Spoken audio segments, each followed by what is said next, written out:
On va attaquer la dernière partie du dernier chapitre concernant les réseaux. Là, ce sont les réseaux de terrain, ou bien ce qu'on appelle la pyramide SIM, abréviation de Computer Integrated Manufacturing. Donc, il s'agit au fait de gérer la communication entre les équipements d'une usine, d'où le manufacturing. Manufacture, ça veut dire une usine. Alors, on remarque qu'en haut, il y a les ordinateurs, c'est le réseau Ethernet.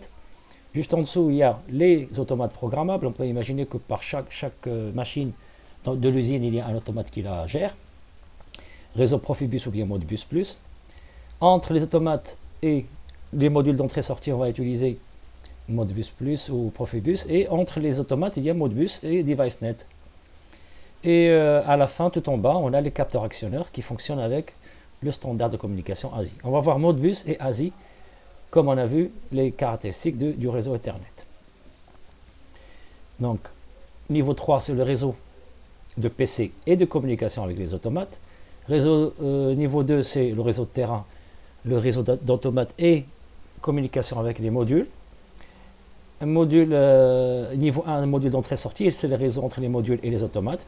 Et enfin, le réseau de capteurs actionneurs, réseau entre les modules et les capteurs actionneurs. On va définir deux, on a dit, Modbus et ASI. Alors le réseau de terrain Modbus, il va servir de communication entre les automates. Donc le type de liaison de point de vue électrique, c'est une liaison asynchrone. Il n'y a pas de signal d'horloge. Elle est différentielle, ça veut dire qu'on a deux signaux et un logique, c'est lorsque V+ est supérieur à V-. Le signal en bleu, s'il est plus grand que le signal en rouge, ici, ça veut dire qu'il s'agit d'un logique. Le débit de 10 mégabits par seconde ou bien une distance de 1,2 km. Et avec 4 fils, bien sûr, comme l'Ethernet, 2 fils pour la transmission, TX+, TX- pour l'émission, et 2 fils pour la réception, avec un connecteur RJ45 comme pour Ethernet. Donc là, on a un système qui peut émettre et recevoir en même temps, c'est ce qu'on appelle le full duplex. Maintenant, du point de vue logiciel, la communication se fait sur le mode qu'on appelle maître-esclave. Le maître, soit il va envoyer une demande vers un esclave et attend sa réponse, ou bien un autre vers tous les esclaves sans qu'ils aient besoin de répondre. L'utilisateur il fixe l'adresse de la station de l'esclave entre 1 à 64. Donc on peut brancher en même temps jusqu'à 64 esclaves avec un seul maître. Alors le message, comment il se fait? Quelle est la structure du message? Qu'est-ce qu'on va envoyer? D'abord un bit de start, qui est généralement égal à 0. Ensuite suivi de l'adresse de l'esclave, que ce soit pour l'ordre ou bien pour la réponse. L'instruction, ici l'instruction c'est une lecture, le code 03. La donnée, donc quelle donnée? Qu'est-ce qu'on va lire? Là, pour l'ordre, on donne le registre de début et combien est-ce qu'il faut lire de registre. Et là, dans la réponse, c'est le nombre d'octets qui ont été lus et il donne juste après les données. Et on termine toujours par un code de redondance cyclique. Enfin, c'est ce qu'on appelle, c'est une façon de contrôler la transmission.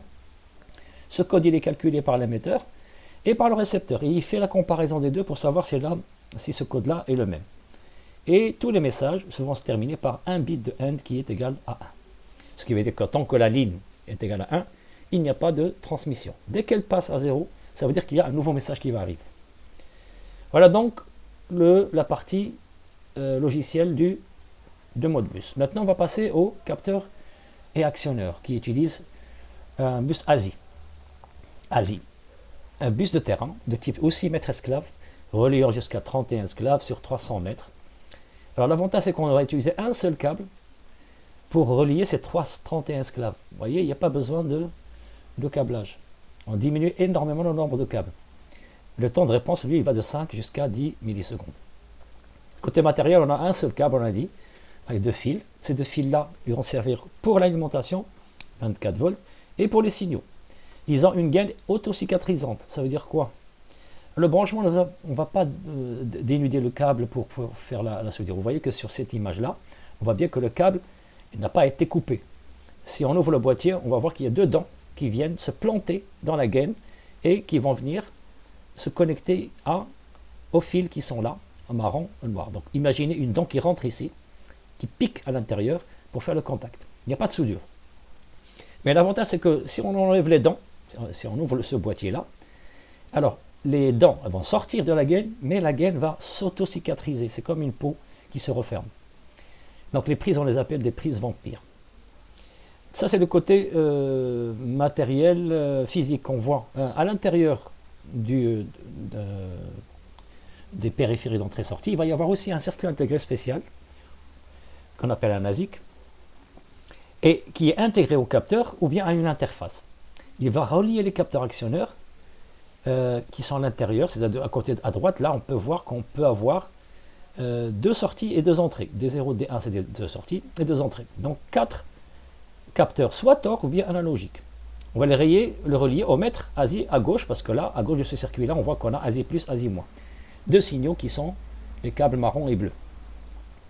Et ce mètre ASI, ce module, va servir d'interface avec l'automate qui, lui, communique avec le PC. Alors, donc, du côté capteur actionneur, on a dit qu'on a 4 pour les données et 4 bits de contrôle qui vont contrôler les capteurs ou les actionneurs. Tout ça, on a vu, donc le câble. Maintenant, on va voir le côté logiciel. On vous dit que cette fois-ci, c'est pas maître esclave, mais tout, c'est maître esclave, mais avec un pooling cyclique, il y a un cycle qui tourne. Il y a toujours le maître émet une requête, après, il fait une pause.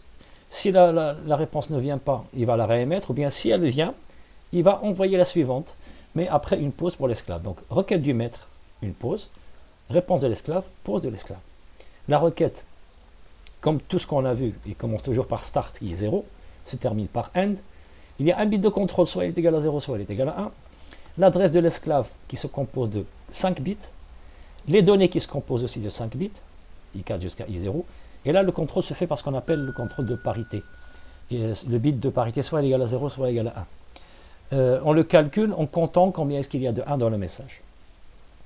Pour la réponse, elle est plus courte puisqu'on n'a pas besoin de copier l'adresse, puisque là, on sait à qui on a demandé la requête. Donc, les données sont envoyées, 5 bits aussi, et un contrôle de parité. Et on termine par un AND. Voilà donc la structure des messages envoyés avec le bus ASI. Une notion générale sur le bus USB, Universal Serial Bus. L'avantage, c'est qu'on alimente à chaud. On n'a pas besoin que les périphériques soient déjà branchés avant de démarrer. Donc en anglais, plug and play, brancher et jouer. Des périphériques, donc jusqu'à 5 mètres, la distance maximale. Le débit 480 mégabits par seconde. Et on est arrivé avec la version 3 de l'USB à 4,8 gigabits par seconde, même si les périphériques utilisant ce port sont quand même encore assez chers. Du point de vue physique, on a 4 fils, 2 pour l'alimentation plus 5 et 0, et 2 pour les données D+, et D-, ce qui veut dire qu'il y a un seul qui émet, l'autre qui reçoit. Le codage se fait par le NRZI, No Return to Zero Inverted. À chaque franc, s'il y a un franc, ça veut dire que c'est un 1 logique. S'il n'y a pas de franc, c'est un 0 logique. Donc, assez simple comme code. Côté logiciel, on va retrouver au fait un mélange de plusieurs types de messages, mais ce qui varie, c'est la largeur des messages. On a donné ici un exemple. Donc l'autre, il interroge successivement chaque périphérique. Il émet un jeton contenant l'adresse du périphérique codé sur 7 bits, ce qui veut dire 2 à la puissance 7, ça fait 128, mais on peut connecter seulement 127, on a réservé l'adresse 0. Si le périphérique reconnaît son adresse, il envoie la réponse entre 8 à 255 octets envoyés. Voici un exemple. Alors, il ressemble, c'est une photocopie carrément de l'exemple qu'on a vu avec Modbus. Bit de start, adresse de l'esclave, l'ordre de lecture, registre de débit, un nombre de registres, et le code de redondance, c'est clic. Et on termine par end. Même chose pour le retour, à peu près la même chose. Un start, code d'esclave, l'ordre de lecture, le nombre de données et les données qui vont être retournées au maître. Code de redondance cyclique et on termine par un logique. C'est bon, donc on va passer maintenant au logiciel. À l'exercice, puisqu'on va voir l'exercice de l'année dernière, l'examen du bac, rattrapage 2019. Le voici. Il s'agit de la gestion d'une piscine. On vous dit le constructeur propose au propriétaire un système de supervision à distance de la piscine par un automate programmable et une liaison différentiel de type RS485. Il n'y a pas seulement l'automate, il y a aussi un ordinateur qui est relié à l'automate qui, lui, va communiquer avec les périphériques en utilisant un bus RS485 qui a un réseau de terre. Alors, voici les questions. Le propriétaire est ainsi renseigné sur l'état général de son installation, comme il peut la contrôler à distance. La première question concerne la liaison RS485. C'est quoi? Point à point, multipoint ou port de communication parallèle? Premièrement, c'est une liaison série. D'accord, donc ce n'est pas parallèle. Est-ce qu'il y a seulement 2 éléments qui communiquent? Ben non, il y en a plusieurs. Il y a 1, 2, 3, 4, 5, 6, 7. 6 périphériques et l'automate. Donc c'est une liaison multipoint. C'est la bonne réponse. Le circuit d'adaptation. Chaque périphérique, il a un circuit d'adaptation pour être relié au bus RS485. Il sert à quoi?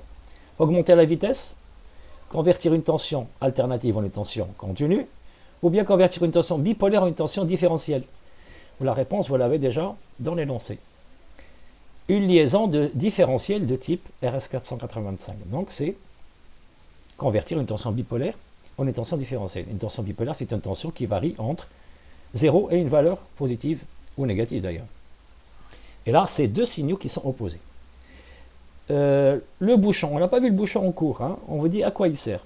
Le bouchon à l'extrémité du câble, il sert à quoi? Diminuer le nombre de collisions, amplifier le signal dans le câble, ou bien absorber le signal et l'empêcher de rebondir à l'extrémité du câble.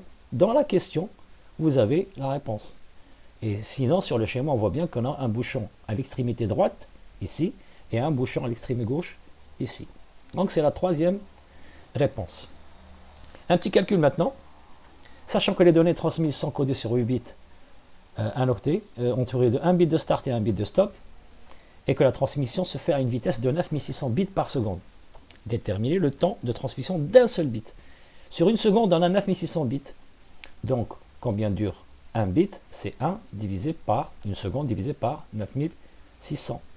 Ça nous fait 1 10 puissance moins 4, c'est-à-dire 0,1 millisecondes.